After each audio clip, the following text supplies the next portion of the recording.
Salutations! Les iPhone 16, 16 Plus, 16 Pro et 16 Pro Max sont désormais officiels. Les précommandes d'ailleurs se déroulent vendredi, j'espère que cette vidéo sortira avant vendredi. Normalement ça va le faire. Alors question annuelle habituelle, faut-il acheter l'iPhone 16 ou alors faut-il passer son chemin?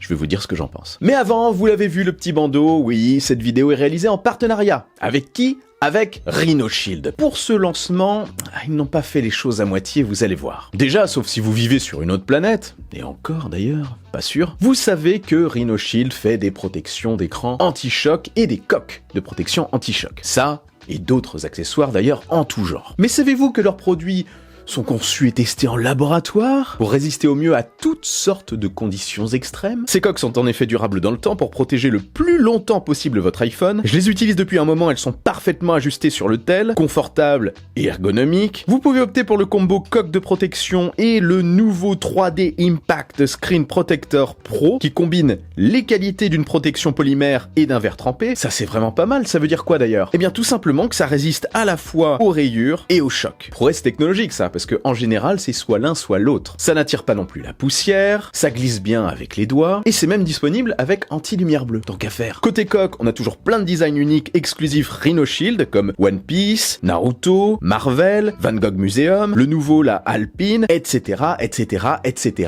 etc., etc., etc., mais aussi etc. Je sais pas si je l'ai dit. En termes de coque, vous avez la Solid Suit, qui couvre tout l'appareil, dispo en plein de couleurs, la Clear, transparente qui ne jaunit pas, dispo aussi en plein de couleurs, la Circular Next, une coque entièrement recyclée à partir d'autres coques, ça c'est pas mal, et la Mode NX avec version interchangeable, donc personnalisable selon vos envies. Bref, il y a vraiment de quoi faire. Exceptionnellement, pour la sortie des nouveaux iPhones, vous avez jusqu'à 40% de réduction sur la protection d'écran pro pour l'achat d'une coque de protection, plus une protection d'écran. Et, car oui, c'est pas tout, en plus de ça, vous avez moins 10% qui se rajoute avec mon code REFRAME24. Plus d'infos et liens dans la description, faites-vous plaisir, c'est le moment. Donc, commençons par le commencement. Je vous conseille tout d'abord de changer d'iPhone, de passer à un nouvel iPhone si votre iPhone actuel montre des signes de faiblesse, des petits signes de vieillesse ou qu'il ne vous convient plus. Après, libre à vous de vous faire plaisir, hein. Qui suis-je? Qui serais-je pour vous dire quoi faire? Oui, qui serais-je?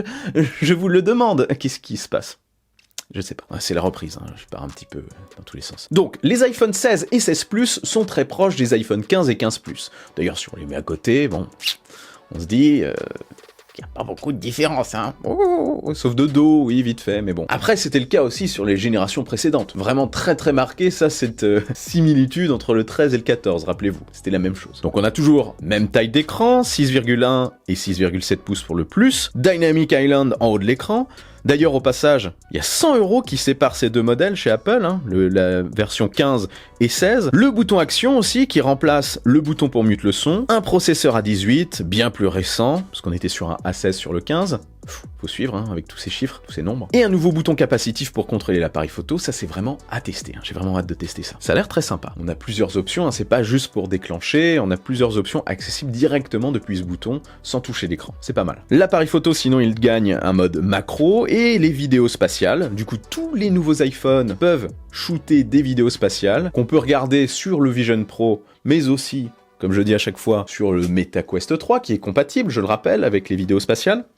Et moins cher. C'est des vidéos avec profondeur. C'est un petit peu dur à décrire lorsqu'on ne le teste pas soi-même. Très difficile à transposer sur un écran plat. Donc oui, vidéo spatiale, d'où ce nouvel alignement, hein. Apparemment, ça a l'air d'être nécessaire d'aligner l'ultra grand angle et l'appareil photo principal pour que le rendu soit mieux. Les couleurs aussi, parlons-en des couleurs.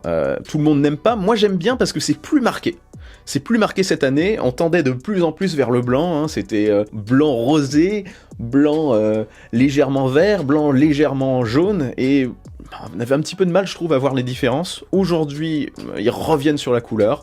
Bon, on les aime ou pas, ces couleurs, elles sont quand même plus marquées. Personnellement, comme je vous l'ai dit, j'apprécie. Après, ça dépend des goûts, évidemment. Et ils acceptent aussi, sinon, la charge plus rapide MagSafe. Voilà. En gros, on a un peu fait le tour des nouveautés. Là, vous vous dites, oui, mais ça fait quand même des évolutions, tout ça. C'est vrai quand même. Ça fait des évolutions, même par rapport au 15. Beaucoup plus d'évolutions que, comme je vous le disais, entre le 14 et le 13. Et qu'entre le 14 et le 15. Il y avait Dynamic Island, qui arrivait en haut de l'écran à la place de l'encoche. Mais voilà. Mais, Parce que même si vous vous dites ça, en usage quotidien, est-ce que ça va beaucoup changer pour vous? Je pense sincèrement que c'est pas des évolutions qui seront suffisamment marquantes pour vous, du moins pour justifier un changement si vous avez un 13, un 14 ou un 15. Après, ça reste des points intéressants. Et si vous venez d'un iPhone 12 ou précédent, là clairement vous verrez une grosse évolution. Maintenant concernant nos chers petits iPhone 16 Pro et 16 Pro Max. Là, c'est un petit peu différent. On a quand même quelques critères qui peuvent vous pousser à changer, et ce même si vous avez un modèle assez récent. Mais ça dépendra exclusivement de vos besoins.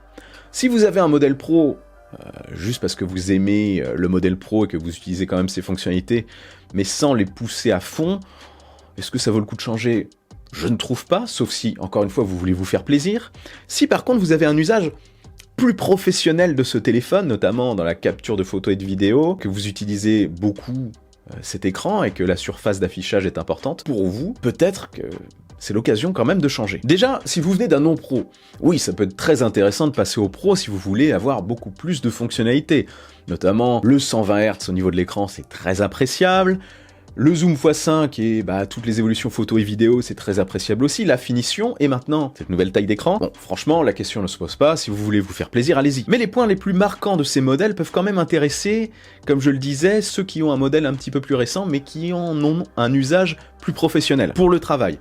Parce que l'écran, comme je le disais, passe de 6,1 pouces à 6,3 pouces pour le modèle non pro. Ça, c'est quand même quelque chose d'assez marquant. Adieu le 6,1, il va disparaître progressivement. Et l'écran du Pro Max passe de 6,7 pouces à 6,9 pouces. Notez que les bordures sont quand même très fines, très étroites. J'ai vu quelques rendus, ça a l'air d'envoyer du lourd. Donc, le résultat, c'est que le téléphone n'est pas non plus vraiment beaucoup plus grand, à première vue. J'ai aussi actuellement les coques Rhino Shield, j'ai pas encore le tel, mais on constate quand même que la taille n'est pas beaucoup plus grande. Mais en utilisation, ça peut quand même se ressentir. Si vous êtes beaucoup dessus, ça peut être intéressant. Pour les yeux notamment, et pour avoir plus d'affichage. Pour le contenu média aussi, ça peut être sympa. Les produits aussi sont quand même plus grands. Du coup, leur batterie est aussi plus grande. Et Apple promet une meilleure autonomie sur ces deux modèles. Ça c'est toujours bon à prendre, notamment sur le petit modèle. Même sur le grand, enfin sur les deux. Après avoir en test. Ces modèles, comme je le disais, sont pas mal aussi utilisés pour filmer et photographier. On gagne ici beaucoup plus d'ailleurs sur le petit modèle que sur le grand qui avait pas mal de choses. On gagne ici le x5 qui atterrit sur le petit modèle et qui est toujours disponible sur le grand. La vidéo, la capture de vidéo spatiale sur le petit modèle qui était disponible que sur le grand encore une fois, et ce bouton capture, enfin ce bouton que j'appelle capture depuis un moment, mais je sais plus comment ils l'ont appelé, je l'écris là, j'ai oublié le nom, il est pas très commercial le nom, on s'en souvient pas. C'est un bouton pour contrôler mieux l'appareil photo sans toucher l'écran, les options, ça peut être très intéressant pour un outil qui se rapproche pas mal d'une caméra semi-professionnelle je trouve, que j'utilise de plus en plus au fur et à mesure des générations pour faire des plans et qui est beaucoup utilisé, de plus en plus utilisé par les vidéastes. Donc ce bouton, qui paraît peut-être basique, peut être aussi un argument en plus de l'écran pour switcher. C'est d'ailleurs plus intéressant je trouve sur le modèle Pro que sur le modèle classique, parce que ce modèle est un petit peu plus orienté vers la capture de vidéos et de photos. Enfin, avec un usage plus professionnel. C'est une fonction qui se rapproche du déclencheur d'un appareil photo. Donc ça c'est vraiment cool. Enfin j'ai hâte de tester, je vous en dirai plus sur la chaîne évidemment. On a aussi la possibilité, parce qu'il y a d'autres options qui ont été rajoutées, de filmer en Dolby Vision 4K 120 images par seconde pour faire des ralentis vraiment stylés. Et on a l'ultra grand angle qui passe à 48 mégapixels et qui permet notamment de faire des photos macro en 48 mégapixels, donc très précise. On va voir ce que ça donne ça aussi. En bref, si vous avez un usage plus professionnel, plus orienté pro, quel que soit votre modèle actuel, vous pouvez être tenté de switcher, je trouve. Même si vous pouvez vous en passer, c'est quand même peut-être une évolution intéressante en fonction, évidemment, de vos besoins, comme toujours. Après, je vous en dirai plus parce que je vais le tester en profondeur. Sinon, oui, je n'ai pas parlé d'Apple Intelligence dans cette vidéo. Oui, c'est peut-être surprenant pour vous. C'est peut-être un détail pour vous, mais pour moi, ça veut dire beaucoup. Qui a la ref? Qui a la ref? En fait, j'en ai pas parlé parce que pour moi, c'est pas aujourd'hui un argument, parce qu'on n'est pas en mesure de savoir quand ça va arriver. Ils ont dit que ça arriverait en français au moment où je tourne cette vidéo, mais ils n'ont pas dit quand ça arrivera sur le territoire français, en Europe. Donc, j'ai exclu volontairement tout ça de mes arguments, on aura l'occasion d'en reparler sur la chaîne aussi. C'est trop flou aujourd'hui. Alors en bref, faut-il acheter un iPhone 16? On va résumer un petit peu tout ça. Pour les classiques, c'est très recommandé je trouve, si vous venez d'un iPhone 12 ou précédent. Là vous verrez vraiment la différence. Peu recommandé si vous avez un iPhone 15, et pour les 13 et 14, après c'est vous qui voyez, hein. Mais vous pouvez quand même sauter ce modèle selon moi. Pour les pros, c'est un petit peu différent comme je le disais. Si vous avez un usage classique, eh bien gardez votre modèle actuel, il vous suffira. Si vous avez besoin par contre de fonctions pro toujours à jour et que ce bouton peut vous faciliter la vie, le bouton pour capturer, eh bien switchez, faites-vous plaisir, allez-y. Surtout si vous avez un modèle récent, vous pourrez le revendre assez facilement ou lui trouver une seconde vie. Double cam, Voilà, après ce n'est que mon avis, vous en faites ce que vous voulez, chaque cas est totalement différent. D'ailleurs, dites-moi en commentaire ce que vous avez choisi de faire, ça m'intéresse. Ah, et n'oubliez pas RhinoShield d'ailleurs dans la description. Sinon, abonnez-vous pour voir la suite si ce n'est pas encore fait, parce que là ça va canarder sur la chaîne, ça va y aller. Vive la technologie, vive le futur, et rêvez les amis.